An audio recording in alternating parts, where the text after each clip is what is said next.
Olá, tudo bem com vocês? Então, hoje nós vamos fazer uma revisão do conteúdo. Prestem atenção, acompanhem a nossa aula, que vai dar tudo certo com vocês, vocês vão aprender certinho aqui, tá ok? Vamos lá?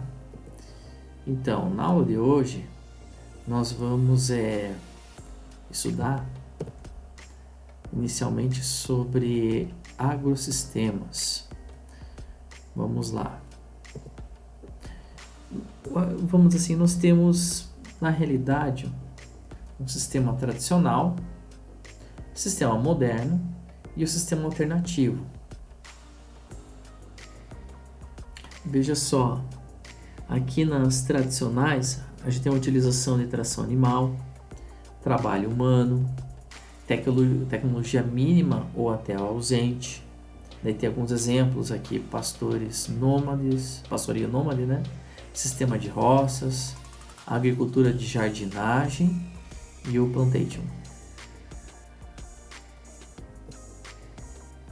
Os modernos, utilização de tecnologias, adubos, transgênicos, maquinário agrícola, emprega menos mão de obra que os agrosistemas tradicionais, utilização de tecnologia no transporte da população.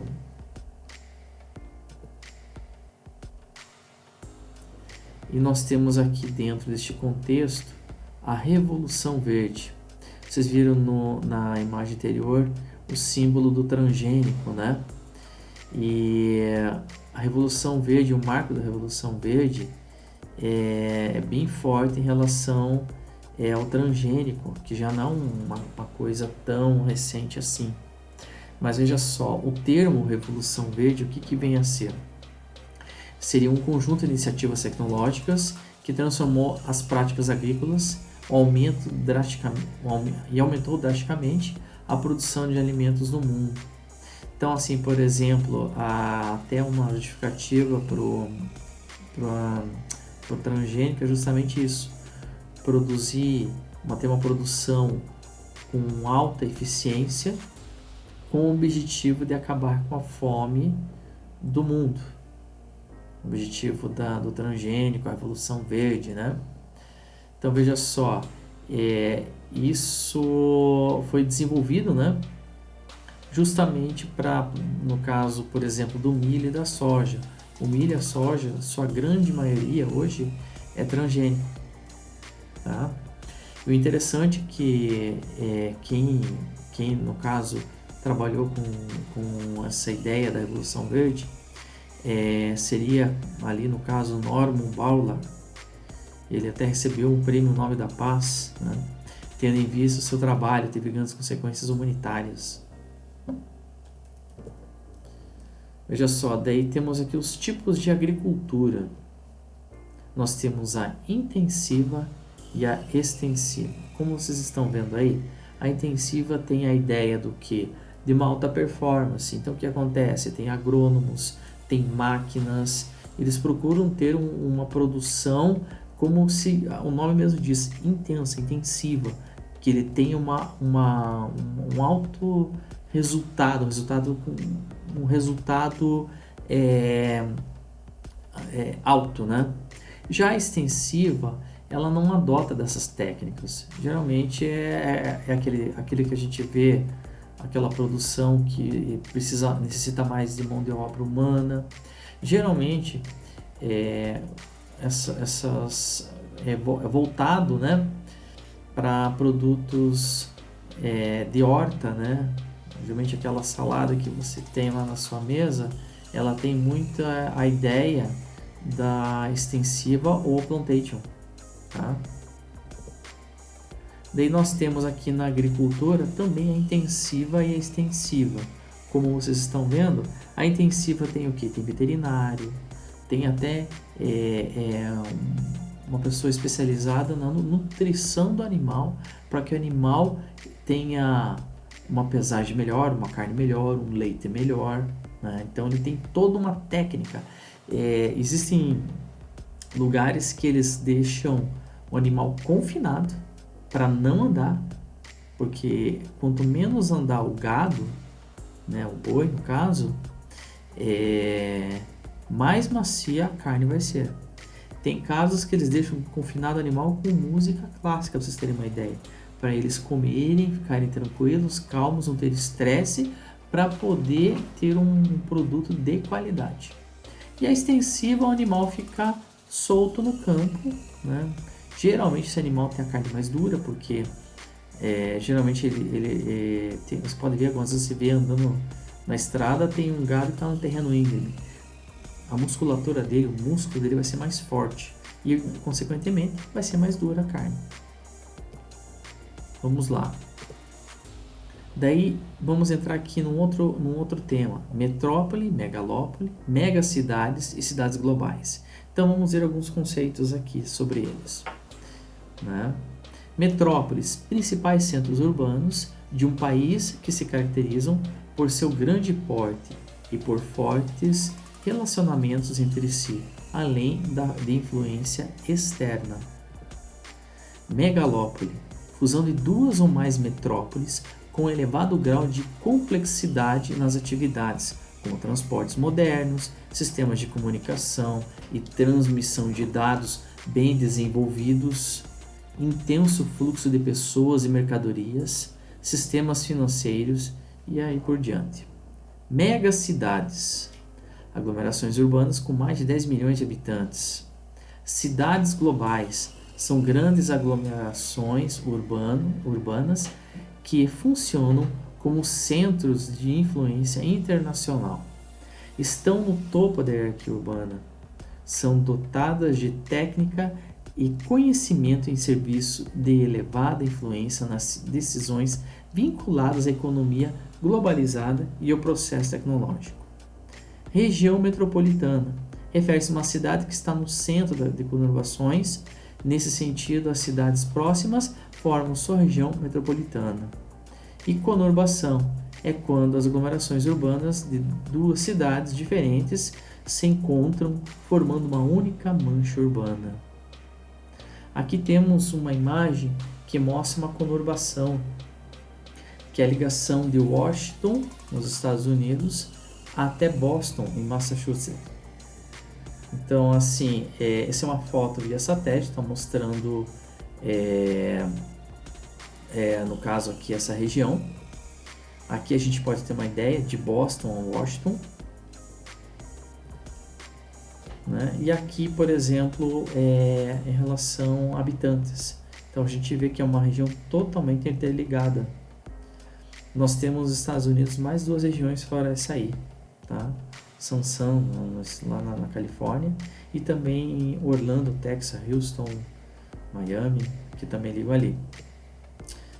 Né? Então aqui tem a rede urbana, conjunto integrado ou articulado de cidades, em que se observa a influência e a liderança das maiores metrópoles sobre as demais categorias de cidade. Megacidade refere-se a cidades muito grandes em termos populacionais, não considerando outros aspectos desses centros urbanos, expressa, portanto, um aspecto estritamente quantitativo. E as cidades globais. Uma cidade global caracteriza-se como uma metrópole, porém sua área de influência não é apenas uma região ou um país, mas parte considerável do nosso planeta. É o caso de Nova York. É por isso que essas cidades globais também são denominadas metrópoles mundiais. Aqui a gente vai entrar agora sobre a industrialização brasileira. Era Vargas. A Era Vargas é marcada pelo processo da nossa industrialização. Isso foi muito forte por causa da crise de 29 nos Estados Unidos, quando quebrou a Bolsa Americana. Ali nos Estados Unidos e também um pouco na Europa também a gente sentiu, porque foi um período que estava a quebra da Bolsa Americana e, consequentemente, mais à frente, a Segunda Guerra Mundial. Então, nesse período, Vargas começou a buscar formas de fazer com que a nossa economia, que até então era basicamente na agricultura, produção de café, algodão, cana-de-açúcar, e principalmente o café, ele começou a buscar uma forma da industrialização brasileira. Então, aí nesse período, houve um acordo comercial com os Estados Unidos, porque nesse período, principalmente na Segunda Guerra Mundial, os Estados Unidos precisava de um ponto estratégico para poder pousar os seus aviões, para poder participar da guerra na Europa. E Fernando de Noronha foi um ponto estratégico para os aviões americanos. Dessa forma, de contrapartida, o Brasil cedeu espaço para eles poderem usar.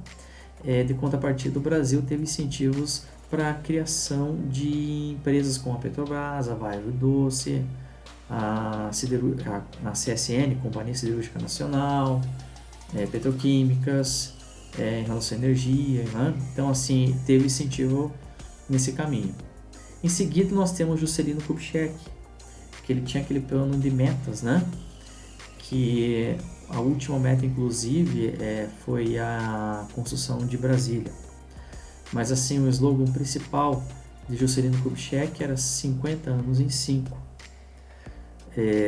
Nesse período também teve, além dos planos de metas, teve, no caso,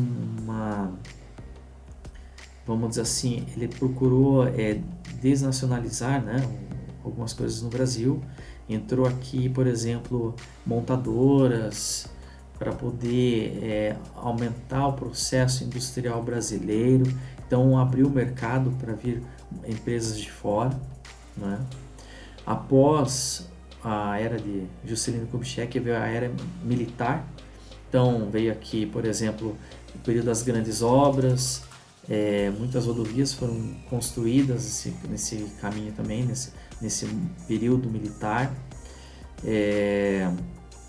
O Brasil também, nesse período, teve no finalzinho a construção da hidrelétrica de Itaipu, em Foz do Iguaçu, na divisa do Brasil, Argentina e Paraguai, né? Após isso veio Sarney, veio Collor, plano Collor 1, Collor 2, e ficou marcado nesse período também a entrada da moeda, o processo, né, no final do mandato de Itamar, quando ele chamou Fernando Henrique Cardoso para ser o ministro da Fazenda na época, né, e preparar um plano de governo para uma moeda forte. E daí que veio a equipe do FHC, que implantou o real, que foi lançado em 94. Dentro desse caminho, Fernando Henrique Cardoso foi eleito presidente, justamente porque teve um plano o plano da moeda, que foi uma excelente moeda na época, principalmente, que assim deu poder de compra para a população. Nesse período, abriu o mercado brasileiro, veio as privatizações, veio uma política mais neoliberal, que abriu para muitas empresas estatais foram privatizadas. Por exemplo, a Vale do Rio Doce foi privatizada, né, essa estatal. A Embratel foi vendida. Por exemplo, a Telepar foi vendida. Então, assim, principalmente a telecomunicação brasileira foi privatizada, né? E assim foi aberto o mercado nesse sentido para ter mais dinheiro. E aqui nós temos aqui uma participação da transformação industrial. Então a gente vê aqui a região sudeste, sul, nordeste, norte e centro-oeste. E a gente vê que o período da década de 70 até 2015, como, por exemplo, a região sudeste, ela diminuiu a questão da indústria, principalmente na década de 70, começou uma política de descentralização da indústria no Brasil. Então começou a dividir um pouco com as outras regiões. A região sul cresceu bastante, o nordeste cresceu, né? O norte ele cresceu em relação à década de 70 e o centro-oeste também. O norte cresceu, a gente vai ver mais à frente aqui, justamente porque abriu a Zona Franca de Manaus, uma região que é muito rica na produção de aparelhos eletrônicos e tal, então eles abriram ali. A região nordeste também é a terceira região com maior faturamento do Brasil, né? E só fica atrás a região sul e o sudeste. Daí nós temos aqui a distribuição regional dos estabelecimentos da indústria, né, de transformação. Então a gente vê região sudeste é o primeiro, sul é o segundo, nordeste é o terceiro, centro-oeste é o quarto e o norte é o quinto. E aqui nós temos aqui o desenvolvimento de cada região. A região sul foi uma das beneficiadas pela desconcentração industrial, em razão da sua maior proximidade com o núcleo regional do Mercosul e da intensa oferta de energia garantida pela usina Itaipu. É a segunda região mais industrializada do Brasil, como a gente viu ali. A região Nordeste é a terceira região industrial do Brasil, como eu já falei. O Centro-Oeste participa com o menor valor da produção, no entanto é uma região rica pelo fato que predomina a região do agronegócio, né? Então quer dizer que aqui é a questão de criação de gado, plantação, né, de soja e aí por diante, né? A região norte, como eu falei, a Zona Franca de Manaus. Ela é focada, no caso, inicialmente na indústria eletrônica, produz motocicletas, óculos, bicicletas, brinquedos, entre outras coisas, né? E isso é tudo, gente. Que vocês tenham uma semana abençoada, estudem e conversamos nas nossas próximas aulas. Deus abençoe vocês. Tchau, tchau.